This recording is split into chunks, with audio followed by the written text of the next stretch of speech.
The rain came down in sheets cold and unforgiving, soaking through Ava Harper's thin coat as she stood before the massive iron gates of Caldwell Manor. Lightning flashed across the sky, illuminating the towering stone walls that seemed to mock her. In her trembling hand, she clutched a single sheet of paper, the letter that had shattered her world only hours earlier. Dismissed. Accused. Ruined. Her former employer, a powerful banker, had blamed her for missing documents he himself had misplaced, calling her a thief in front of the entire office. Now, at 26 with her reputation in tatters, Ava had almost nothing left. Just a few coins in her pocket, a sick father waiting at home, and two younger siblings who depended on her. She stared at the dark silhouette of the manor through the downpour.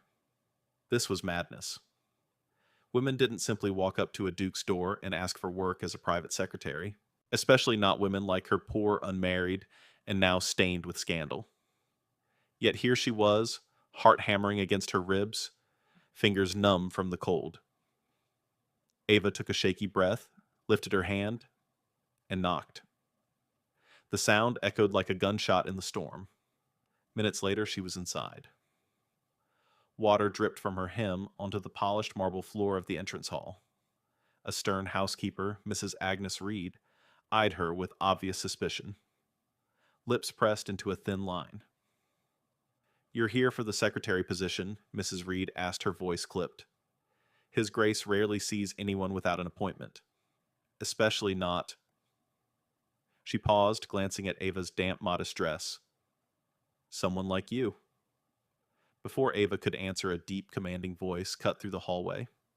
"Send her in, Mrs. Reed." The housekeeper hesitated, then reluctantly led Ava down a long corridor lined with portraits of stern ancestors. They stopped before heavy oak doors. Inside the study, the air was warm and heavy, with the scent of leather and wood smoke. Ryan Caldwell. Duke of Caldwell stood behind an enormous desk, his tall frame silhouetted against the glow of the fireplace. At 35, he carried the weight of his title like armor. Sharp gray eyes, dark hair slightly tousled, and an expression that warned the world to keep its distance. He didn't offer her a seat. "You have 5 minutes," he said quietly, his voice low and controlled. "Explain why I should even consider hiring a woman who was just publicly branded a thief." Ava's throat tightened. She could feel the sting of injustice burning behind her eyes, but she refused to let the tears fall. "Not here? Not in front of him?" "Because I didn't steal anything," she answered, her voice steadier than she felt. "And because I'm desperate enough to be honest with you, Your Grace, when almost no one else will be." Ryan studied her for a long moment. Something flickered in those cold gray eyes, surprise, perhaps, or the faintest trace of curiosity. He walked around the desk, stopping just a few feet away. The storm raged outside, but inside the room the silence felt even louder. "I have a proposition for you, Miss Harper," he said at last. "One that will sound completely insane." Ava's pulse quickened. "For the next 3 months, you will serve as my private secretary. You will live here at Caldwell Manor. In return, I will pay you a sum large enough to cover your father's medical care, for a full year, secure a proper home for your family, and give you enough to start over when this is finished." He paused, his gaze never leaving hers. "But there is a condition. A rather delicate one." Ava waited, barely breathing. "You must also become the mysterious woman the Ton has been whispering about. The one who supposedly knows things about my late wife's death that no one else does. You will help me bury the rumors once and for all by pretending to be the only person I trust with that secret. In public, you will appear close to me. Close enough that people believe you hold my confidence." Ava felt the floor tilt beneath her feet. This wasn't a job. This was a performance. A dangerous one. She thought of her father, Thomas Harper, coughing through another sleepless night.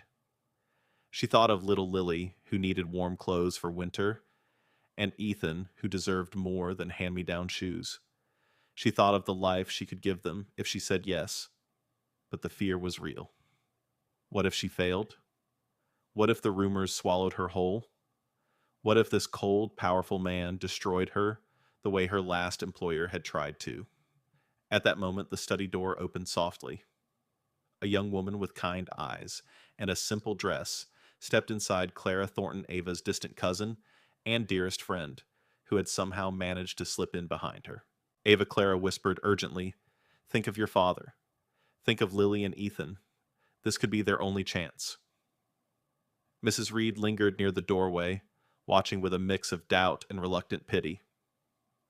Ryan Caldwell remained silent, waiting for her answer. His face revealed nothing. Yet Ava sensed the storm behind his calm exterior. A man carrying secrets far heavier than the ones he was asking her to help hide. Ava looked down at her hands still red from the cold rain. 3 months. One dangerous role. A chance to save her family, or lose everything she had left. She lifted her eyes to meet the Duke's steady gaze. I need time to think," she said softly, her voice barely above a whisper. "But I won't lie to you, Your Grace. I'm terrified." Ryan gave the smallest nod as if he understood more than she expected. "Then think quickly, Miss Harper, because storms like this one rarely wait." The heavy oak doors of Caldwell Manor closed behind Ava with a soft final click. She had said yes. 3 months. A roof over her head, money that could save her father, and a role that felt like stepping onto thin ice. The first week passed in a haze of ink silence and careful distance. Every morning at precisely 7, Ava entered the grand study carrying a fresh pot of coffee. Ryan Caldwell was already there, seated behind his desk like a king on his throne. His posture was rigid, his movements precise. He spoke only when necessary. His voice low and measured, never wasting a single word.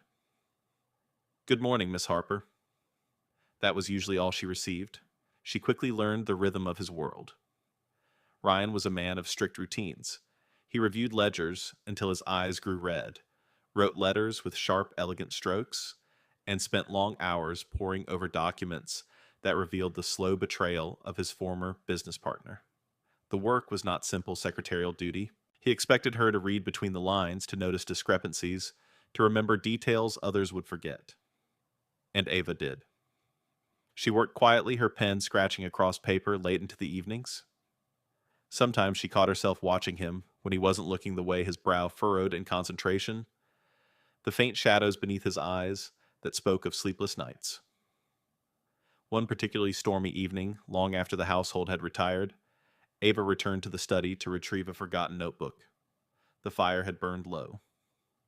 Ryan sat motionless in his chair, staring into the dying flames. His jacket was discarded sleeves rolled up, revealing a thin white scar that ran along his forearm, a mark she had never noticed before. He looked unbearably alone. Ava hesitated in the doorway, her heart tightening with something she couldn't name. She remembered her own father's tired face, the way illness had stolen his strength year by year. She knew what deep loneliness looked like. And in that moment, she saw it clearly in the Duke of Caldwell. She cleared her throat softly. "Your Grace, would you like me to bring more coffee?" Ryan didn't turn immediately. When he finally did, his gray eyes held a guarded weariness. "No. Thank you, Miss Harper." His tone was polite, distant. A wall built so high she wondered if anyone had ever been allowed to climb it. As the days turned into weeks, the walls of Caldwell Manor began to feel heavier. The servants whispered when she passed. Some offered tight, insincere smiles. Others avoided her gaze entirely. One afternoon, while Ava was organizing correspondence in the morning room, Victoria Langford swept in, unannounced, a beautiful, sharp-featured woman, dressed in the finest silk, her chin held high with practiced arrogance. "So this is the new secretary everyone is talking about?" Victoria said, her voice dripping with false sweetness. "How unusual. A woman in such a trusted position." Tell me, Miss Harper, how does one rise so quickly from nothing? Ava felt heat rise to her cheeks, but she kept her voice steady. I work hard, Miss Langford. That is all. Victoria's laugh was light and cutting. Of course. We shall see how long that lasts. Lord Benedict Hale Ryan's closest friend was no gentler in his doubts. During one of his frequent visits, he cornered Ava in the hallway, his usually cheerful face serious. Be careful, Miss Harper, he said quietly. Ryan has been through more than most men could bear. If you're here for anything other than honest work, you'll regret it. Ava met his eyes without flinching. I'm here because my family needs me, Lord Hale. Nothing more. But the pressure weighed on her chest like stones. Late one night, after a particularly long day of sorting through old financial records, Ava discovered something she wasn't meant to see. Tucked inside a locked drawer she had been asked to organize was a single letter, yellowed with age, containing fragments of the truth about Ryan's late wife. It spoke not of a simple accident, but of painful accusations of rumors that had followed Ryan like shadows for years. Her hands trembled as she read the lines. She should have closed the drawer and walked away. Instead, she sat there in the dim candlelight, heart pounding, torn between deep compassion and a quiet gnawing fear. What if he was using her? What if this secret was far darker than he had admitted? What if she was risking her entire future for a man who might discard her the moment she was no longer useful? The next evening, as rain pattered softly against the tall windows, Ryan surprised her. He entered the small adjoining office where she worked and placed a thick folder on her desk. You've caught 3 errors in the accounts that my previous secretaries missed in 6 months, he said simply. There was no warmth in his voice, but something had shifted. A note of quiet respect. Ava looked up, startled. I only did my job, Your Grace. Ryan studied her for a long moment. The firelight softened the hard lines of his face. Most people in your position would have tried to use what they found against me by now. He paused, then added almost reluctantly, You haven't? For the first time, the silence between them felt different. Not colder, but heavier, with unspoken things. Ava's fingers tightened around her pen. She wanted to ask him about the letter, about the scar, about the loneliness she saw in his eyes every night. But the words wouldn't come. Instead, she simply said, I know what it feels like to be judged for things you didn't do. Ryan's gaze lingered on her a second longer than necessary. Then he gave a small, almost imperceptible nod and turned toward the door. As he reached the threshold, he stopped. Miss Harper. She looked up. Thank you for staying. It wasn't a grand declaration. It wasn't romantic. But, in that quiet, guarded moment, something fragile passed between them, the tiniest crack in the walls he had built so carefully around his heart. Ava sat alone after he left, staring at the closed door, her pulse echoing in her ears. She was beginning to see the man behind the title, and that terrified her more than any rumor or whispered insult ever could. Because if she let herself care, if she let herself truly see him, how would she ever walk away when the 3 months were over? The weeks blurred into a quiet rhythm inside Caldwell Manor, but the silence between Ava and Ryan had begun to change. It happened on a rainy Thursday evening, long after the household had gone to bed. Ava was reorganizing the lower shelves of the private archive room when her fingers brushed against a worn leather folder tucked far behind the others. She hesitated, then pulled it out. Inside were old letters, legal documents, and a coroner's report dated 4 years earlier. Her breath caught. The papers painted a picture far more complicated than a simple writing accident. Ryan's late wife had been caught in the middle of a ruthless scheme, one that involved members of his own extended family trying to seize control of valuable estate holdings. The evidence suggested betrayal manipulation, and a web of lies that had nearly destroyed Ryan's name. Ava sat on the cold floor, heart hammering. She knew she should close the folder and pretend she had never seen it. Instead, she carefully sorted the documents, organizing them in chronological order with trembling hands, making sure every piece was protected and easy to find. She didn't say a word about it. 3 nights later, Ryan found her still working in the library well past midnight. The fire crackled softly. He stopped in the doorway, watching her for a long moment before speaking. "You've been quiet lately, Miss Harper." Ava looked up, her eyes meeting his across the room. The weight of what she had discovered sat heavy in her chest. "I suppose I have," she replied softly. Ryan crossed the room slowly and sat in the armchair opposite her. For the first time, he didn't hide behind his usual wall of formality. "I know you found the folder," he said. His voice was low, almost rough. "Most people would have run or tried to use it against me." Ava swallowed hard. "I didn't want to add to your pain." Something shifted in Ryan's expression, a crack in the armor he had worn for so long.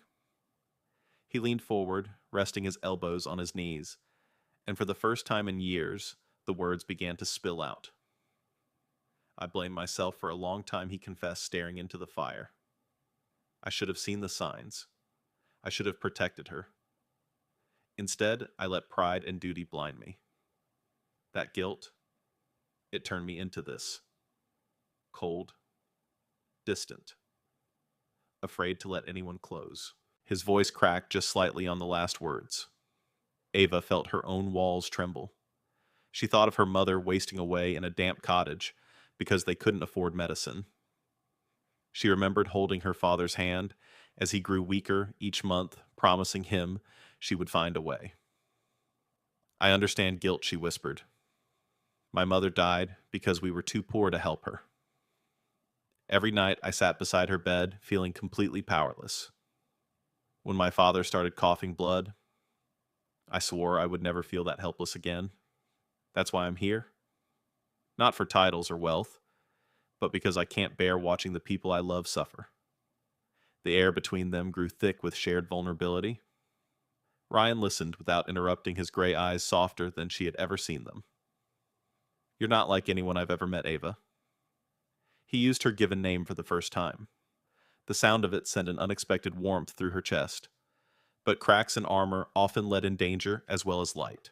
Lord Benedict Hale noticed the change immediately during his next visit. He pulled Ryan aside in the garden one crisp morning. "You're letting her in too deep." My friend Benedict warned, his usual easy smile gone. "She's clever and kind, but she's still an outsider. If this ends badly, it could break what little peace you have left." Ryan didn't answer right away.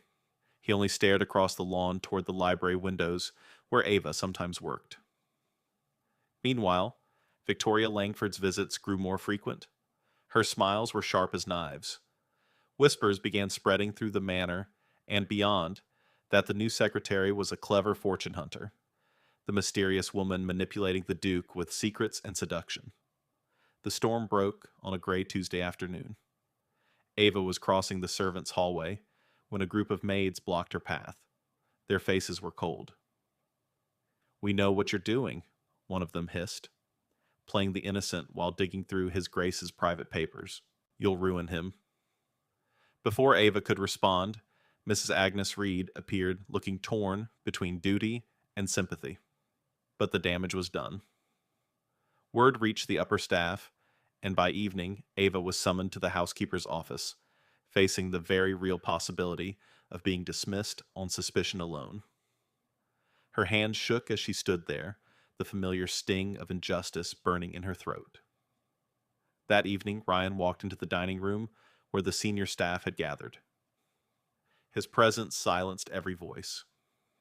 "Miss Harper stays," he said, his tone leaving no room for argument. "She has my complete trust. Anyone who questions her loyalty questions mine." His eyes found Ava's across the room.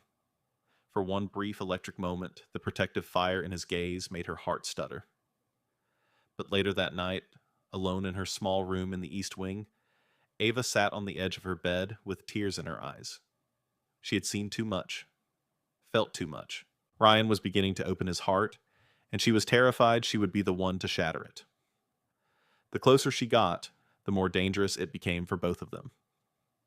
If she stayed, she might destroy the last fragile walls protecting him. If she left now, she might never forgive herself for running away from the only man who had ever truly seen her. With trembling fingers, Ava began drafting a letter of resignation. She would leave Caldwell Manor before she caused any more harm, before the growing feelings in her chest became impossible to deny, before she fell completely in love with a man who might never be ready to love her back. Ava sealed the letter of resignation with trembling fingers. She would leave at first light, before her heart betrayed her completely, before she became the reason Ryan's carefully rebuilt walls came crashing down. But fate, it seemed, had other plans. The very next morning, chaos erupted across Caldwell Manor. Samuel Graves, Ryan's longtime lawyer, arrived breathless with devastating news. The former business partner Ryan had once trusted had filed a massive lawsuit armed with forged documents and false witnesses. If successful, he would strip away nearly half the Caldwell family fortune lands, investments, and legacy that had stood for generations. The courtroom was packed on the day of the hearing. Whispers rippled through the crowd like poison. Ryan sat tall and composed at the front, but Ava could see the tension in his jaw, the exhaustion in his eyes. Then Victoria Langford took the stand. Dressed in elegant black, she looked every inch the wronged aristocrat. Her voice rang clear and venomous as she pointed directly at Ava. That woman, Victoria declared, her eyes flashing with malice, is no innocent secretary. She has been digging through His Grace's private papers for months. I have seen her myself late at night, handling documents she had no right to touch. She is complicit in the very scandals she pretends to help bury. A common opportunist playing the victim while manipulating a grieving widower for her own gain. Gasps filled the courtroom. Eyes turned toward Ava, sharp with judgment and suspicion. Ava felt the room spin. Her past accusations, the servants' whispers, the weight of her low birth, everything crashed over her at once. She could walk away right now. She could protect herself and disappear before they destroyed her completely. Instead, she rose slowly to her feet. Your Honor. She said, her voice quiet but steady. May I speak? The judge nodded. Ava stepped forward, heart pounding so violently she feared it might break. She didn't look at the crowd. She looked only at Ryan. With calm precision, she began to recount every detail she had memorized from those late nights organizing documents. She described the forged signatures, the altered dates, the trail of money that led straight back to the plaintiff.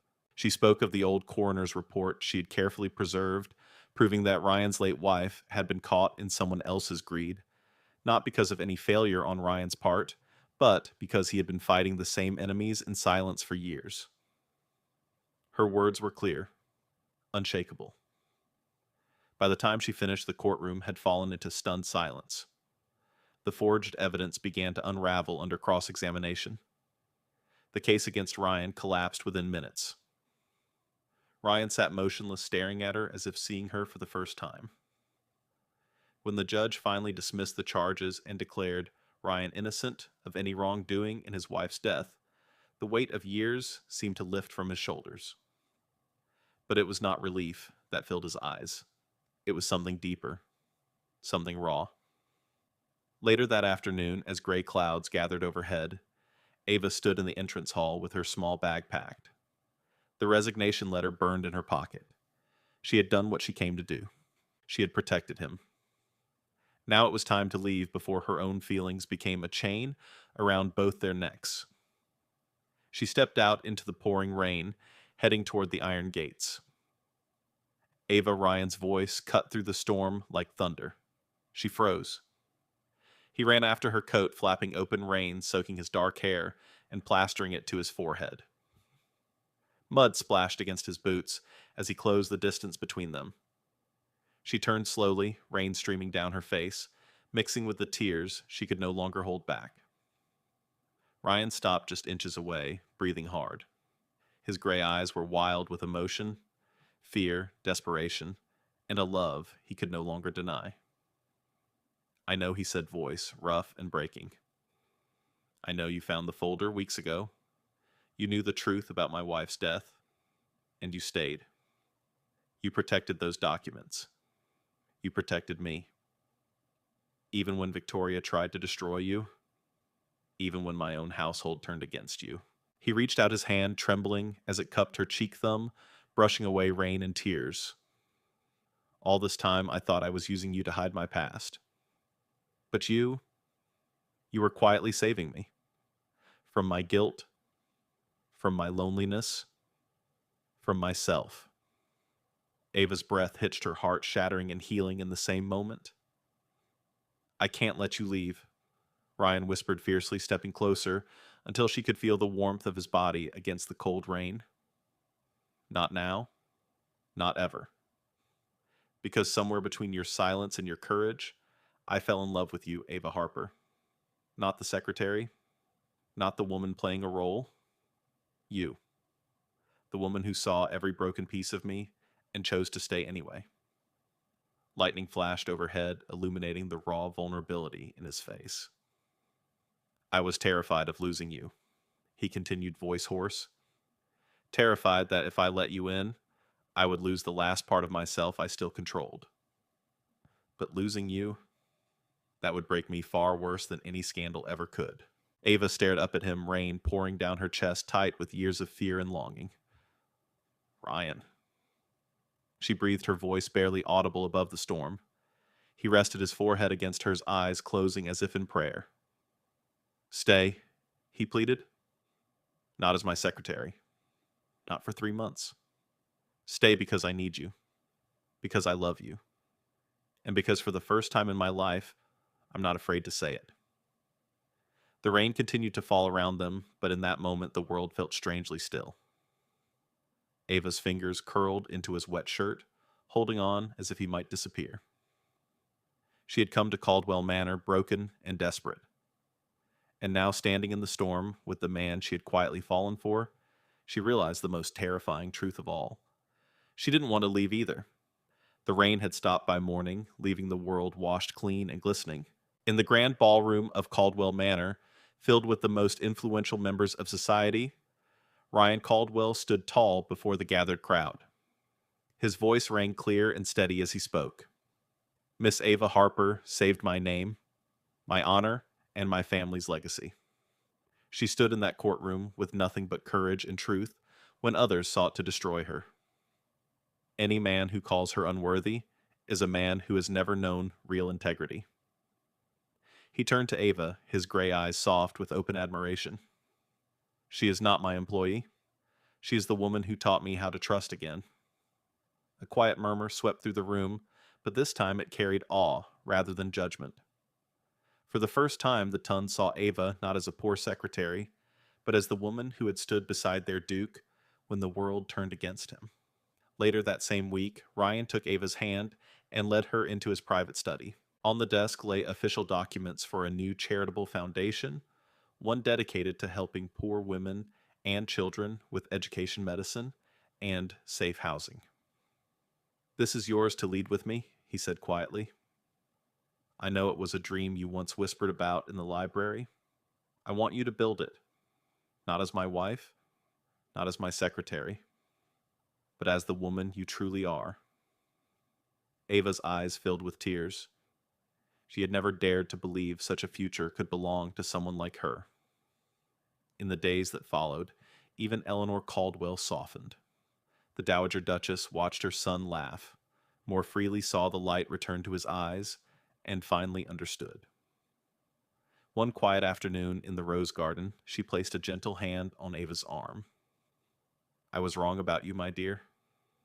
Love like this. It doesn't ask for titles or bloodlines. It simply asks for two hearts brave enough to choose each other." A small, intimate ceremony was held at the village school a few weeks later. Clara Thornton had organized everything with quiet joy. Colorful ribbons fluttered in the breeze as Ava and Ryan together cut the ribbon for the new children's library, a place where any child, rich or poor, could come to read and dream. Thomas Harper sat in the front row, frail but beaming with pride, his hand resting on young Lily's shoulder. Ethan stood tall beside him, eyes wide with wonder, at the books lining the shelves. For the first time in their lives, the Harper children knew safety and the promise of a real education. That evening, as golden sunlight bathed the gardens of Caldwell Manor, Ryan led Ava down a familiar path lined with blooming flowers. The air smelled sweet with roses and fresh earth. He stopped beneath an ancient oak tree and turned to face her. From his coat pocket, he drew out a folded document and placed it gently in her hands. This is the deed to the small cottage at the edge of the estate. He said, his voice thick with emotion.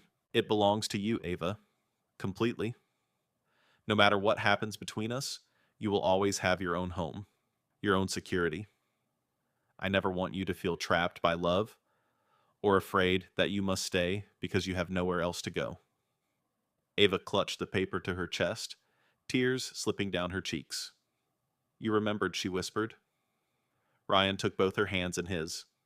I remember everything. Then slowly he lowered himself to one knee in the soft grass.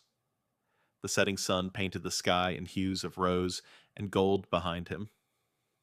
Ava Harper, he said, looking up at her with eyes full of quiet reverence. I have spent years hiding from love, convinced it would only bring pain. But you walked into my life carrying nothing but honesty and courage, and you healed wounds I thought would never close. I don't want a convenient marriage. I don't want a duty-bound union. I want a lifetime of choosing you every single day. His voice grew softer, more vulnerable. Will you marry me? Not because the world expects it, not to silence any rumors, but because I love you with every broken piece of my heart, and I want to spend the rest of my life making sure you never doubt that again. Ava's breath caught. For a moment, all the fear, all the doubt, all the years of struggling alone melted away. Yes, she whispered, then louder with a joyful laugh breaking through her tears. Yes, Ryan. 1,000 times. Yes. He rose and pulled her into his arms, kissing her deeply, as the last light of day wrapped around them like a promise. 5 years later, sunlight filtered through the leaves of the old oak tree, dappling the grass where Ava sat with a book in her lap. Beside her, Ryan leaned against the trunk, one arm around her shoulders. Their daughter, a bright-eyed 4-year-old, with her mother's smile nestled between them, turning the pages with eager little hands. Their 2-year-old son played nearby, chasing butterflies with delighted squeals. Clara Thornton and Lord Benedict Hale sat on a nearby bench, laughing together like old friends, their own bond having grown strong over the years. Ava looked at the scene around her, the laughter, the books, the children, the man who had once been so guarded, now openly happy, and felt a peace she had never known possible. Ryan pressed a gentle kiss to her temple. Still dreaming? He asked softly. She smiled, leaning into him. Every day. But now, the dream is real. And in that quiet golden moment, the truth settled deep in both their hearts. Trust could heal the deepest wounds. Forgiveness could bridge the widest divides. And real love was never about status or wealth. It was simply two souls choosing each other again and again, even when the whole world once turned away. Finally, let me send my deep thanks to you. We appreciate you more than you think. If this tale stirred something deep inside, we invite you to remain part of this frontier of memories. More true stories of honor, compassion, and destiny are waiting for you here. Subscribe, share, comment, and thank you for riding with us today. Aviso legal, bear a disclaimer. Our content is designed for artistic and entertainment purposes and may reinterpret historical themes using fictional touches. We apply AI tools thoughtfully only to support production while keeping human supervision over editing, emotional tone, and narrative coherence. We always comply with regulatory guidelines for AI-based media and avoid deepfake practices or identity manipulation. All supporting components remain legally sourced. Please ask for authorization before sharing or adapting any segment. Your respect makes it possible for us to continue telling meaningful stories.